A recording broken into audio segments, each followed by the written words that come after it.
മലയാളികൾക്ക് പഴയ പാട്ടുകളോട് ഒരു പ്രത്യേക ഒരു സ്നേഹമുണ്ടല്ലോ. സോ പാടിയ പാട്ടുകളിൽ പലതും ഒരുപാട് വ്യൂവേഴ്സ്, ഒരുപാട് പേര് ഇഷ്ടപ്പെട്ടു എന്ന് പറഞ്ഞ് 1-2 പാട്ടുകൾ ഞാൻ എൻ്റെ ഫേസ്ബുക്ക് പേജിലൂടെ ഞാൻ അപ്ലോഡ് ചെയ്തത് എല്ലാ പ്രേക്ഷകരും 2 കൈകളും കൊണ്ട് സ്വീകരിച്ച പോലെ ഒരുപാട് നാടകങ്ങൾക്ക് ഞാൻ സംഗീതം കൊടുത്ത് പാടിയിട്ടുണ്ട്.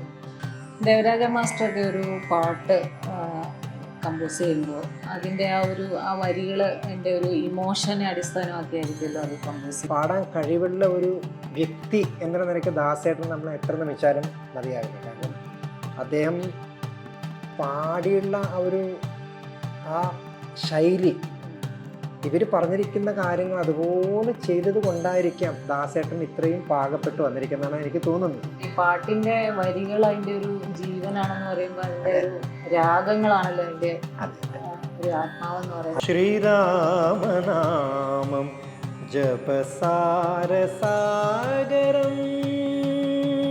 വീട്ടിൽ വേറെ ആരെങ്കിലും സംഗീതത്തോട് താല്പര്യം? എൻ്റെ മകൻ നന്നായിട്ട് പാടും, വൈഫ് നന്നായിട്ട് പാടും, നല്ല ശബ്ദമാണ്. ഇപ്പോൾ ഈ സോഷ്യൽ മീഡിയ എന്ന് പറഞ്ഞൊരു സംഭവം ഇൻ്റർനാഷണൽ ഓഡിയൻസാണ് നമുക്ക് കിട്ടിക്കൊണ്ടിരിക്കുന്നത്.